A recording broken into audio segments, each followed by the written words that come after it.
Eu acho que é uma excelente oportunidade. O Nando Moura, ele permitiu, por exemplo, que várias perguntas que às vezes ficam esquecidas. Às vezes é um haterzinho pequenininho que fala ali, às vezes é uma pessoa, um jornalista que pode pegar e um dia questionar. Ele trouxe isso à tona muito antes de todo mundo e com todo esse ar de, eu tô putaço. Isso é bom porque permite que a gente esclareça, inclusive, a nossa militância ficar mais munida de argumentos para esses ataques que vão aparecer. Talvez não tão esdrúxulos quanto esse, mas vão aparecer. E mais do que isso, cara, o Renato falou uma coisa que é verdade. Ele falou, cara, eu nunca tive tanta visualização nos meus vídeos falando das minhas realizações. Por exemplo, quantos de vocês sabiam que o Renato foi o responsável por você não pagar a taxa de Uber? Você sabia disso? Sabia que passou um projeto na Câmara e foi sancionado pelo prefeito na época para que toda vez que você chamasse um Uber em São Paulo, você pagasse uma taxa? Você sabia disso? Aí o Renato entrou na justiça e ele travou isso para sempre. Então, muito bom.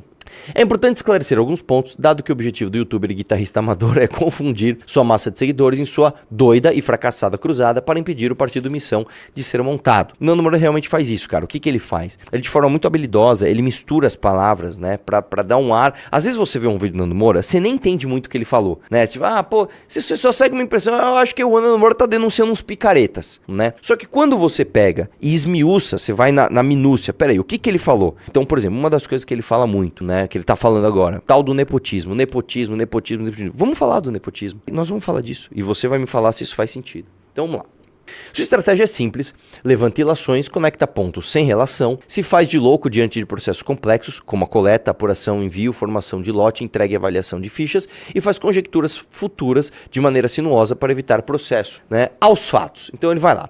1. A principal acusação é grave. Ainda que o youtuber não seja direto para não perder processos, de maneira covarde, ele quer dizer que membros dos diretórios do partido participaram de campanhas para roubar dinheiro de fundo e desviar para a missão. Isso aqui é importante deixar claro. Quando você fala que uma pessoa tira dinheiro do fundo para outro fim, seja para você, sei lá, para você montar um partido, seja para você ir viajar, seja para você comprar um carro, isso é um crime. Não é que, tô fazendo uma coisa imoral, tô fazendo uma coisa feia. Não, isso é crime. Então, se você sabe que uma pessoa está cometendo um crime e você quer impedir essa pessoa de cometer esse crime, o que você faz antes de mais nada? Você denuncia, você faz uma denúncia. Olha, eu estou fazendo uma denúncia. E qualquer pessoa pode fazer isso, qualquer pessoa. Você pode redigir uma denúncia e entregar ao Ministério Público. Olha, eu acho que o Partido Missão está roubando dinheiro do fundo. Então tá bom. Então vai lá e faz a denúncia. Se ele acredita nisso, recomendamos que ele denuncie todos as autoridades competentes. Por que não faz isso? Se é um dos roubos mais estúpidos da história. E a missão mereceria deixar de existir apenas por ser composta de gente muito burra. Vamos explicar a tese dele que aí você vê. A missão possui até agora 130 membros dirigentes. Deixa um pouquinho, Ana. Os 37 citados por ele, remunerados por seus trabalhos em campanhas, utilizando ou não recursos públicos, não realizaram repasses ao partido durante ou após o período eleitoral. Isso é comprovado pelo partido ou a Receita Federal. Deixa eu te falar uma coisa.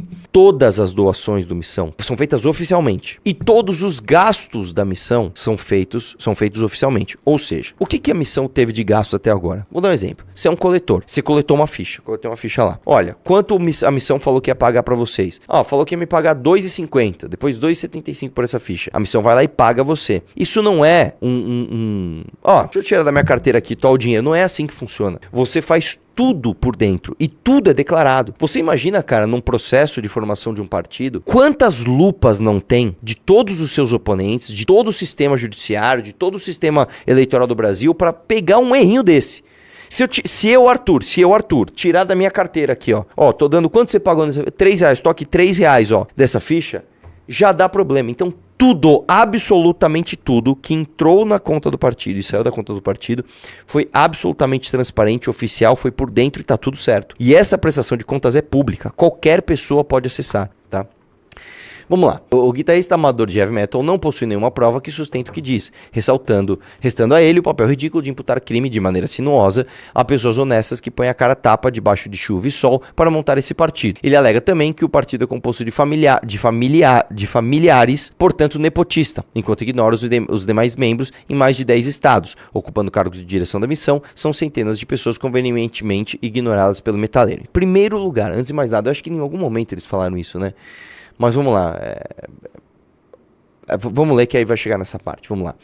Ressaltamos que nenhum membro do partido Missão é remunerado por suas funções gerenciais ou administrativas, dado que o partido sequer foi finalizado. E mais, quando pronto, também não terá acesso ao fundo partidário, algo ignorado pelo roqueiro de Imbu. 7. Ele alega nepotismo ao afirmar que 5 familiares e líderes da missão também fazem parte desse corpo de 130 pessoas. Primeiramente, não há existência legal de crime de nepotismo quando relacionado a membros dos partidos políticos. Ele mente quando usa o termo. Vamos entender aqui. O Nando Moura ele tem uma tese. A tese dele é o seguinte. O Arthur e o Renan estão montando um partido para que ele e a família dele mamem no fundo eleitoral. E no fundo partidário. Essa é a tese do Nando. Para comprovar isso, ele pega uma lista de dirigentes do partido, de 130 pessoas, que essa lista ela pode variar, tá? Ao longo do tempo ela pode aumentar, pode diminuir, enfim. E dessas 130 pessoas, ele cita quantas pessoas? Ele cita 5 familiares. Então, vamos supor que eu quero montar um partido para mamar no fundo eleitoral. Eu preciso preencher 130 cargos. Aí dos 130 cargos, eu coloco 5 membros, que são da minha família ou da família do Renan, para mamar no fundo eleitoral. Você concorda que isso não faz o menor sentido? Ou eu, sei lá, tô louco? Se eu quero mamar no fundo eleitoral, como é que eu coloco nos 130 cargos somente 5 pessoas que são da família? E lembrando, esses cargos são espalhados por todos os estados do Brasil, em vários estados do Brasil, de acordo com o que a lei manda.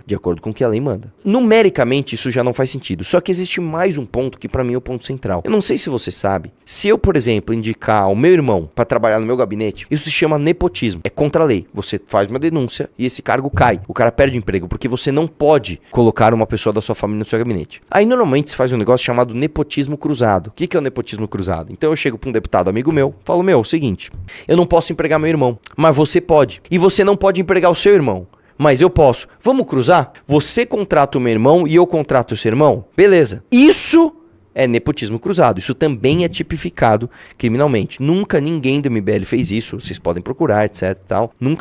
Isso nunca aconteceu. Mas, olha só que coisa interessante. Dentro de uma organização partidária que tem um CNPJ e é uma fundação privada, você sabia que o partido é privado? É uma instituição que tem função, né, ou almeja ocupar espaço público, mas é de fim privado. Você sabia que não existe nepotismo? Você sabia que não existe? Ó, eu vou te dizer, não é isso que aconteceu, mas se dos 130 membros, os 130 fossem meus irmãos, vamos supor que eu tivesse 129 irmãos, aí eu fizesse e colocasse todos os meus irmãos no partido. Você sabia que isso não teria nenhum problema? Então, para começar a conversa, ele nos acusa de um crime que é impossível de ser feito, porque não é crime. É como se no MBL eu chamasse, sei lá, a minha esposa pra trabalhar aqui.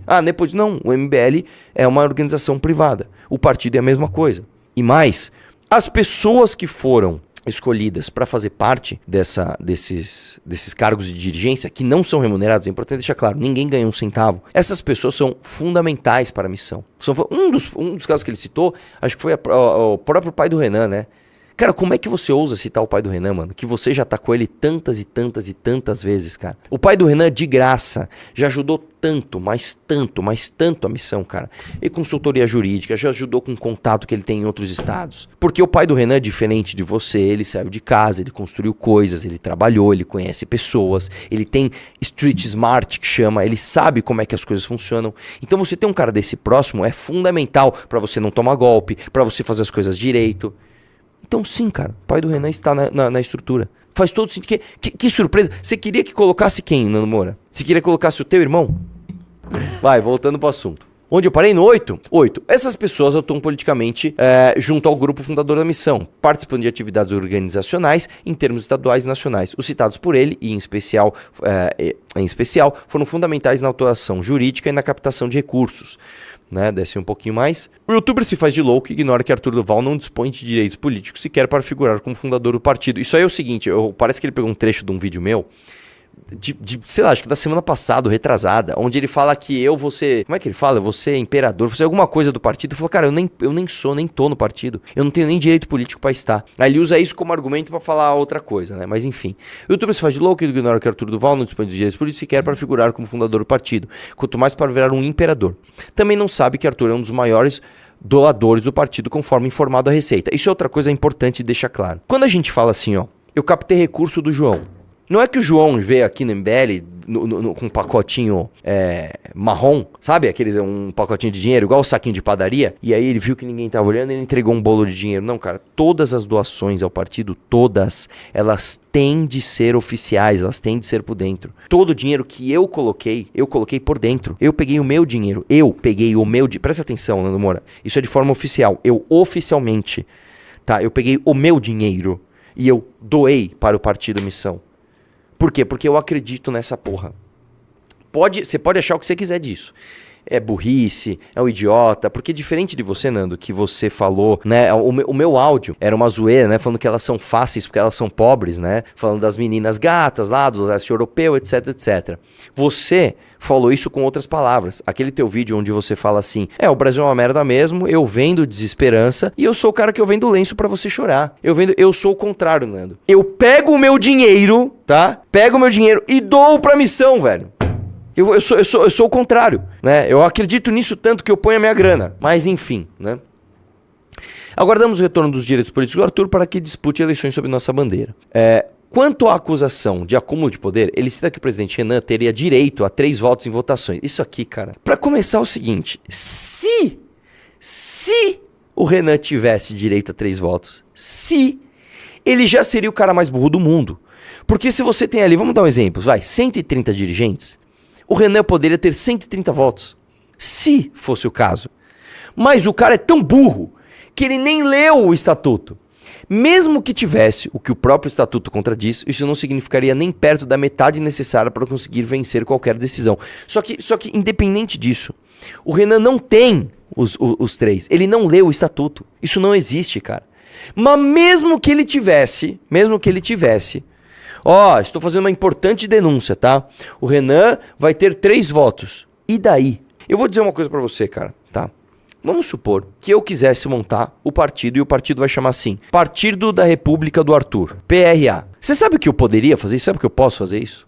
E as pessoas seriam livres pra querer me apoiar ou não? Eu não entendo, cara. Né? Vamos lá, 12. O youtuber se mostra chocado que o Renan é presidente de honra da missão. Renan é o criador do partido e trabalhou todos os dias dos últimos anos para sua fundação. É idealizador do Livro Amarelo e mobilizador dos nossos times de coleta. É mais que legítimo para ocupar a posição, dado que foi eleito de maneira unânime por mais de 100 pessoas no ato de fundação do partido. Mas eu vou além.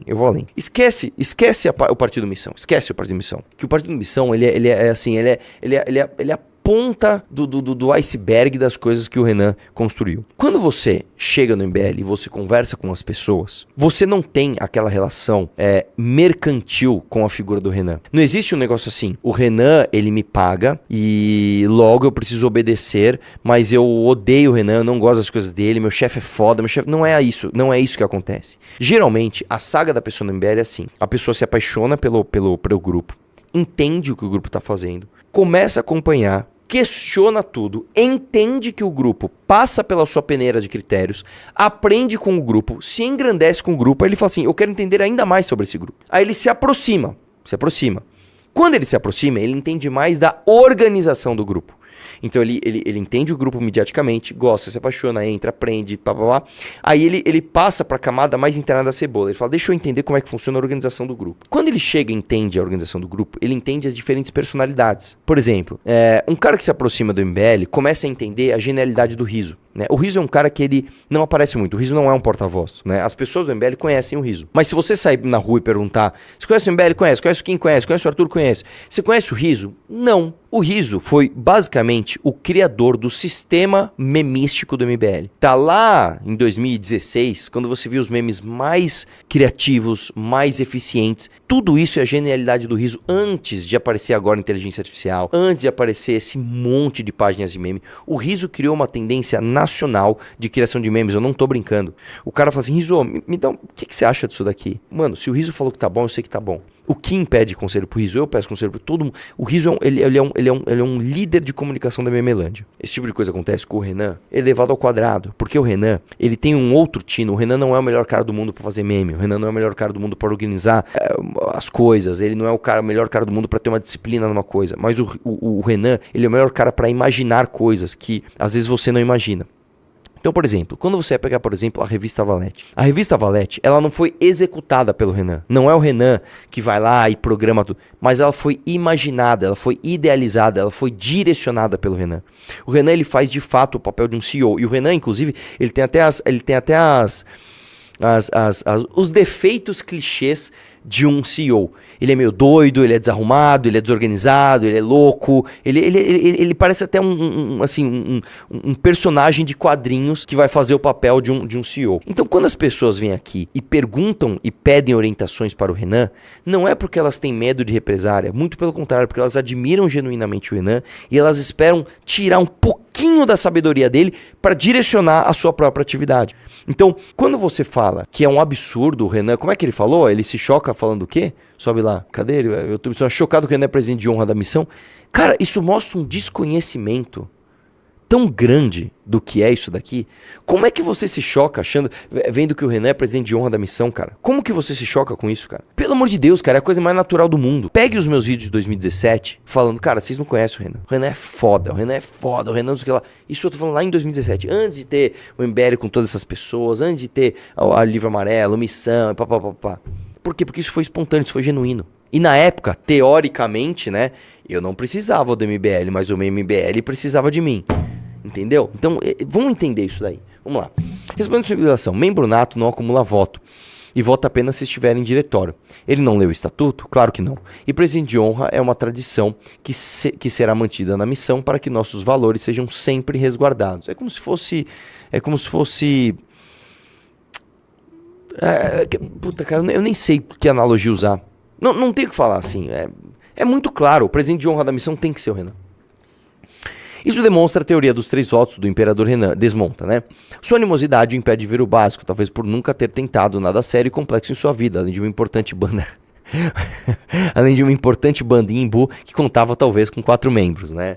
Pois é, Namora, você coordenar um time de milhares de pessoas é uma coisa um pouquinho mais difícil. 15. Achou que estava ridículo? Calma que piora. O metaleiro propõe uma teoria conspiratória muito particular e sacana, de que usamos fundo eleitoral de outros partidos para financiar a missão via fraude e golpe. Isso aqui é muito, muito interessante, tá? E eu vou te dizer, como ele cita nominalmente várias pessoas, eu que sou um cara contra processos, eu acho sim que a gente deveria pegar todas essas pessoas, eu vou até ver se essas... Ah, você citou o cara nominalmente, você está falando que ele fez uma fraude com fundo partidário de outro partido, então você vai ver inclusive outro partido.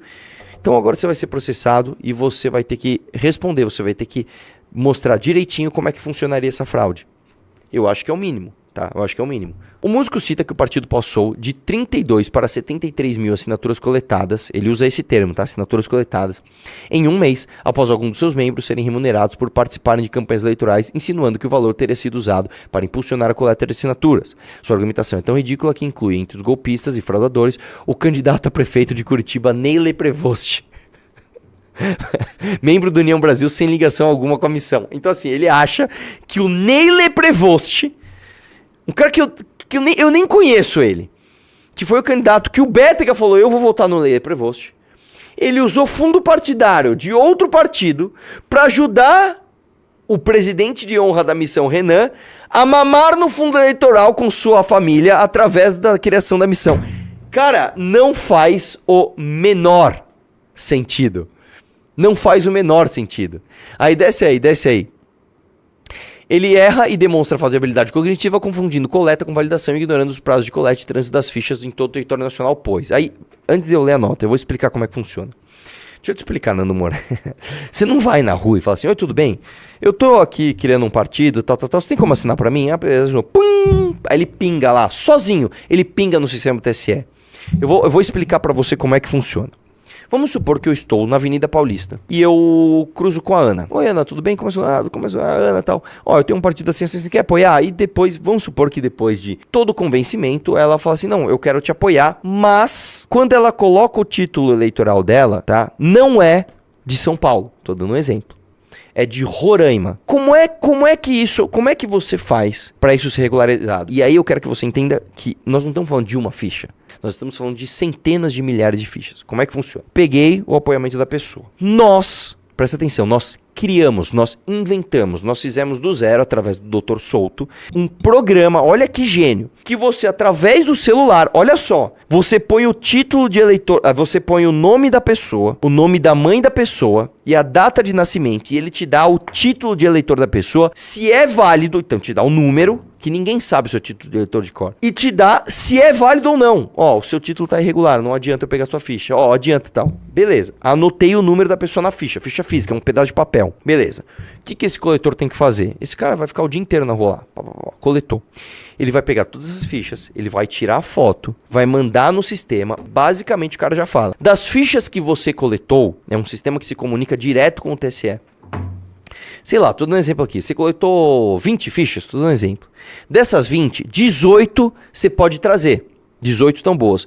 2 você pode jogar fora. Aí vamos supor, dessas 18 fichas, ele entrega fisicamente para um capitão que também recebe para isso. E esse cara traz fisicamente para o MBL. Isso já leva mais do que alguns segundos, se você parar para imaginar. Às vezes leva dias. Chega aqui esse pacote de fichas, junto com tantos outros. Tem uma sala lotada de gente. Essa pessoa pega esse pacote, abre esse pacote, pega a ficha e começa a separar por estado. Então, ó, esse aqui é de São Paulo, esse aqui é do Rio de Janeiro, esse aqui é do Paraná, separa por estado. Separou por estado, você agora vai separar por cartório. Um por um. Então você separa por cartório. Separou por cartório, você vai, organiza em ordem alfabética e faz um lote de 100 fichas. Organizou o lote de 100 fichas em ordem alfabética, você relaciona tudo isso e manda para o TSE. Vou lhe enviar estas fichas. Aí, Nando Moura, sabe o que tem que fazer? Você tem que pegar estas fichas e levar fisicamente no cartório eleitoral daquelas pessoas. Você entendeu o processo? Então, entre a coleta de fichas e a validação do sistema, existe um procedimento. E esse procedimento pode levar uma semana, pode levar 6 meses. Nós temos hoje, tá? Ao longo da empreitada, nós percebemos, por exemplo, que alguns cartórios, eles simplesmente não cumpriam prazo, eles simplesmente não... Você chegava, você fazia todo esse trampo, cara, fiz todo esse trampo, e coletei ficha, e separei, e lá levei. Chegava lá, entreguei a ficha pro cara, tá aqui a ficha. A ficha não era validada, porque o cara não tava a fim de trabalhar, mano. Aí você tem duas opções. Ou você briga, ou mano, tem como você... Ou você desiste daquele cartório. E nós fizemos isso. Alguns cartórios a gente desistiu. Por exemplo, ó, esse cartório aqui, cara, não adianta. Você leva a ficha lá, os caras estão acumulando um monte de ficha, eles não validam nossas fichas, mano. A gente pode brigar, pode ir na corregedoria, e aí vai ser uma briga e tal, e eles vão validar nossas fichas. Ou então a gente pode fazer o seguinte, ficha que for desse cartório a gente não pega mais. Entendeu? E a gente fez isso. Aí existe uma coisa curiosa que é o seguinte, você fala que durante a campanha eleitoral houve uma pausa, hein? Houve uma pausa. Eu não sei se você sabe, Nando Moura. Houve um comunicado do próprio TSE dizendo que durante as eleições, durante a campanha das eleições, eles não iam continuar o processo de validação de fichas, porque eles estavam um pouco ocupados com um negócio chamado campanha, com um negócio chamado eleição. Então não foi que o MBL pegou e falou assim, ó, gente, é o seguinte, época de campanha, época de mamar, época de roubar. Vamos lá, hein? Todo mundo roubando fundo, hein? Todo mundo roubando fundo. Ah, roubamos um monte de fundo. Ah, que legal. Agora nós vamos voltar a coletar. Isso não faz o menor sentido, cara. Mais um argumento que eu não sei, acho que tá na nota, né? Quando da campanha de 2024, o partido já tinha 10 meses a fundação do partido. Nós já estávamos há 10 meses funcionando. Eu não sei se você sabe, existe um prazo legal para você cumprir, né, a execução de um partido, que é de 2 anos. Como é que você vai fazer a estratégia genial de roubar dinheiro público em campanha e você desperdiçar 10 meses da fundação do partido? Só que aí você pega numericamente, porque às vezes compensa. Você fala, não, beleza, eu vou aqui 10 meses, finjo, de repente eu dou aquela paulada na eleição porque eu tô roubando um monte de fundo. Os números mostram justamente o contrário. Se você pegar de fichas validadas, na época tinha, não lembro agora, 500 e... Eu não lembro agora. Vai, vamos por 500 mil. 547 mil. Há um custo médio de R$4 por ficha, que é muito mais do que isso, tá? Porque você tem R$3 de ficha só por coletor. Só o que a gente anunciou. Você vai anunciar, você vai coletar ficha, nós vamos te pagar R$3, tudo oficial. Só que tem todos os outros custos. E o custo de motoboy? E o custo de envelope? E o custo da separação, que é maior, inclusive, do que da coleta? E o custo de envio novamente? Vamos pôr, para chutar para baixo, um custo de 4, que não é, mas vamos pôr para baixo. Então o MBL gastou durante 10 meses pelo menos 2 milhões de reais, pelo menos, tá? Vamos arredondar para baixo. 2 milhões de reais, para que na época da campanha a gente conseguisse roubar o quê? Quanto ele falou que é? 300 mil? 300 mil? É 315 mil. 300 mil reais. Então a gente gastou 2 milhões de reais para que na campanha a gente roubasse 15%. Só não faz sentido. Só não faz sentido. Mas vamos lá, vamos continuar. Vamos lá, vai descendo. Quando as campanhas eleitorais iniciaram, o partido já possuía mais de 124 mil apoiamentos validados registrados no TSE. Lembrando, apoiamento validado é uma coisa, ficha coletada é outra. Mas tudo bem, vamos lá. 124 mil apoiamentos validados. A quantidade mostrada no sistema do TSE de fichas validadas em cartões eleitorais, apesar de todo o empenho em criar insinuações a respeito da formação da missão, Moura desconhece totalmente o processo, parecendo uma criança falando de equações complexas. Desce. 20. A coleta e envio para checagem, separação logística de envio para os cartórios, entrega, período de impugnação e análise das fichas leva cerca de 3 meses, com muita sorte, até que o valor seja computado no sistema, o que desmente totalmente sua alegação. Que também não faz o menor sentido, realmente, existe um delay ali, né? Eu nem lembrei disso agora na minha argumentação. Tem mais essa. Desce aí. Cumprido o disposto... Isso aí é um... 21. Nesse sentido, estaríamos fazendo a mais estúpida das estratégias. Num prazo exíguo de 2 anos, iniciado em novembro de 2023, perderemos 10 meses de trabalho para aguardar a chegada de um fundo que seria desviado por 37 pessoas. 22. É isso mesmo. Perderíamos 40% do tempo determinado por lei apenas para roubar dinheiro público e coletar cerca de 41 mil assinaturas que não perfazem 10% do necessário por lei. Uma estratégia digna de asnos. O problema é que a nossa coleta ultrapassou a casa dos 890 mil fichas e dessas, quase 400 mil já foram validadas. Mais de 1.900 pessoas participaram do trabalho de coleta desde o fim de 2023, devidamente remuneradas para isso, tudo declarado à Receita. 24.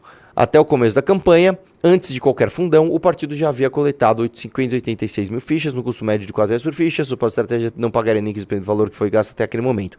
Envolveríamos nessa estratégia maluca inúmeros candidatos que participaram e venceram eleições, militantes políticos que muitos nos honram, temos orgulho de todos, tesoureiros de campanhas e inúmeros outros que se juntariam para cometer um crime sem nenhum efeito prático. E aí ele coloca até o gráfico, cara, aqui, para ficar bem visual, né? Gráfico de coleta diária de fichas do partido Missão, do partido de abril de 2024 a dezembro de 2024. Como está na imagem, as coletas diminuíram após o período eleitoral, dado que estamos cumprindo nossa meta desde o final de 2023. Ou seja, o efeito prático do roubo é o contrário? A gente rouba para coletar menos? 25. Apenas a cabeça infantilizada de alguém que nunca construiu algo sério na vida, um plano esdrúxulo desse faria sentido. Além de não bater com os dados públicos disponíveis para todos, contraria o bom senso e a lógica pura e simples. Por fim, mostrando desconhecimento ou má intenção, ele cita que os documentos utilizados como base foram retirados do TSE. Mentira. A própria imagem divulgada... eu vi isso daí. A própria imagem divulgada mostra que foram coletados do cartório do segundo ofício de notas de Brasília e não do tribunal. Aí tem um print da imagem. Não, essa foi demais. Eu acho que a nota devia começar com isso, tá? Devia falar assim, o nível da argumentação no Nando Moura é o seguinte: olha, eles estão escondendo coisas de vocês aqui, né? Como se a gente tivesse essa capacidade. Deixa eu te falar uma coisa, cara.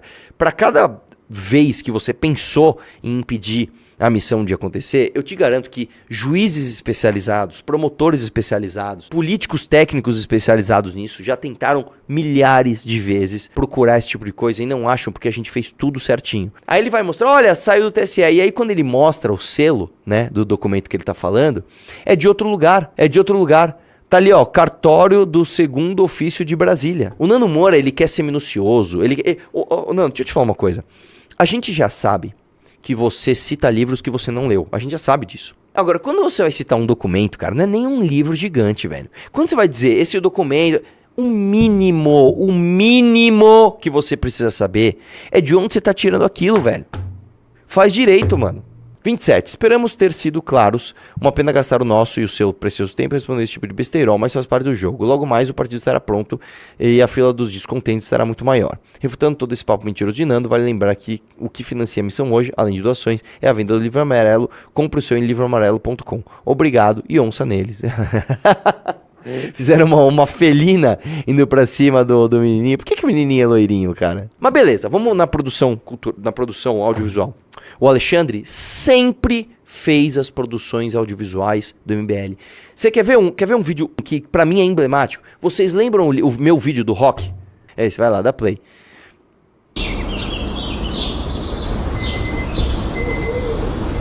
Olha esse vídeo, cara.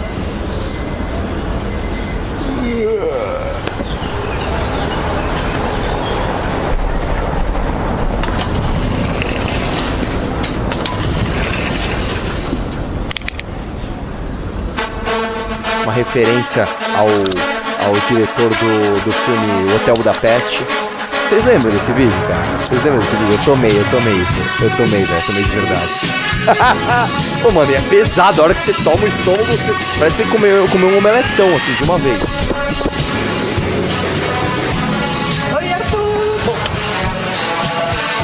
Vocês lembram disso? Sabe quem filmou isso? Pausa aí, não precisa pausar tudo. Sabe quem filmou isso? Sabe quem dirigiu isso? Sabe quem fez o roteiro? Sabe quem fez tudo? O Alexandre. Ah, isso aí, ó. Esse é o último. É o Alexandre aí, ó. Olha aí, olha quanto. Meu, puta. Se a gente for pegar material do Alexandre. Sabe o documentário do MBL, o longa do MBL, Não Vai Ter Golpe? É deles. Sabe o Brasil São Paulo? É dele. Vai lá. Quanto custa uma câmera dessa aí? Cara, eu não tenho a menor ideia. Eu sei que uma dessas câmeras aí custava 75 mil reais. Bota outra foto lá. Quanto custa um aluguel de um estúdio desse daí? Pois e das câmeras, e das luzes, e de tudo. Exatamente. Tá tudo aí, cara. Tá tudo aí, né? Que mamador burro de fundo eleitoral, né? O cara realmente trabalha e cobra um preço barato. E mais, volta no primeiro print que eu te mandei agora. Que era uma conta. Aqui, ó. Peraí. Isso daí foi na sua campanha de 2020, quando você não usava fundão ainda. É. E ele cobrou também o mesmo valor lá quase, ó. 30 mil reais. Mano, mas é isso. De 2018 a minha campanha, a campanha do Kim. Depois de 2020 a campanha. Não, e não só a minha, né? Foram tantas. E fora a campanha, esquece campanha. E todo o resto do trampo que o cara faz que não é campanha. Então é isso. Era isso que tinha. Ah, tinha mais uma coisa. O Nando, ele fez uma tese de que a gente teria comprado caixas de papelão. Como é que era essa daí? Gastou 40 mil em caixas de papelão. Pra quê? Pra missão, não era um bagulho assim? Não, 40, o que o Renato gastou em campanha dele, porque ele começa a pegar os gastos de campanha e destrinchar, falando assim, vocês não descreveram o que era. Olha aqui, gastou 40 mil em caixa de papelão. Ah, muito boa. Mostra a caixa de papelão, vamos lá. Olha aí. Pessoal, estamos terminando de montar a primeira leva do box anti-bolos. Se você quer garantir o nosso material com adesivo fora bolos diretamente na sua casa, de graça, clica no link aqui desse store. Dia 6 de outubro é 44999. Eu lembro que tinha uma tese, eu não sei, alguém me falou, eu não vi essa parte do vídeo, tá? Se eu estiver falando besteira, desculpa. Onde basicamente ele fala que a gente tá usando o dinheiro pra comprar caixa de papelão pra missão, algo assim. Cara, mas assim, a caixa de papelão tá escrito 44999. Qual que é o interesse da missão fazer propaganda pra outra? Ah, olha lá, olha a quantidade, põe na tela aí. Olha a quantidade de caixa. Isso aí o Renato distribuiu, cara, distribuiu um material fora bolos, cara. E essa ideia, assim, vou até falar. Desculpa aí, Renato. Olha tanto de Essa caixa. ideia não é do Renato, tá? Essa ideia ele roubou do Rock. Ele roubou, inclusive acho que ele fez no mesmo fornecedor. Ele roubou do Reni. Eu não sei se o Nando... Ele falou? Eu não sei se o Nando sabe quanto custa uma caixa, mas assim, uma caixa grande dessa, personalizada, toda pintada, colorida. Não, Cara, sobe assim, aí um pouquinho. Amigo. O que é isso aqui? É o tweet do Vamos lá. Renato. Infelizmente fui pego no flagra. Gastei 40 mil reais de campanha em caixa de papelão. Com recurso ilícito declarado na justiça e com contas aprovados. O bafo de embusto faltou citar que eu divulguei isso durante toda a campanha. Graças a isso consegui entregar material na casa de quase 10 mil pessoas que pediram nosso material. A ideia genial, original não é minha. Assumiu. Eu copiei da campanha do meu amigo o professor Rock em 2022, que também enviou essa caixinha com material para quem pedia. Copiei, né? Inclusive o mapa que estava na parte de trás. Copiou! Devolvo a pergunta pro Bafo. Bafo, seu pai usou ou não recursos do fundo partidário do PV e do PT para fazer material de campanha para vereador de Embu no ano 2000? Mostra que ele usou recursos privados, seu hipócrita pilantra. Isso aí é outra coisa, né? O Nando Moura, cara, ele cita a gente pessoalmente várias vezes. Ele citou minha namorada 1 milhão de vezes. Já falou do meu pai. É que meu pai do Arthur tem grana. Citou o carro do meu pai. Cara, ele cita a nossa família o tempo todo. Já atacou a esposa do Henri Bugalho. Já atacou o Pirula no pessoal 1 milhão de vezes. Aí o Renato mostra um dado público. O pai do Nando Moura foi candidato e fez lá, sei lá quantos votos. Ele não faz juízo de valor. Ele não fala o pai do Nando Moura é um vagabundo, ou o pai do Nando Moura não presta. Ninguém fala isso, ninguém pode falar isso do seu pai. Primeiro porque ninguém conhece, cara. Teria que fazer uma pesquisa sobre a vida do teu pai. Segundo que, cara, ele não tá aqui pra se defender. Não é de bom tom você ficar xingando pessoas, né, ligadas à sua família, principalmente que já não estão mais aqui. Aí, ele não fez isso. E a gente não incentiva a militância a fazer isso. Inclusive, eu deixo claro aqui. Aí o Renato faz o quê? Ele cita um dado público. O pai do Nando Moura também foi candidato. De acordo com o nosso critério, isso não é por si só ser vagabundo. Eu não acho que o pai do Nando Moura seja um vagabundo só por ter se candidatado. Mas segundo os critérios do Nando Moura. E aí? Inclusive, depois ele fez um vídeo lá, longo, porque estão atacando a minha família. estão atacando a honra do meu pai. Ninguém tá atacando a honra do teu pai, cara. Entendeu? Aí ele vai, estão atacando minha família. Vai se fuder, meu. Puta vagabundo. O cara, várias e várias vezes, ele atacou a minha família inúmeras vezes, cara. E aí? E aí? Baita live, hein? Eu gostei muito.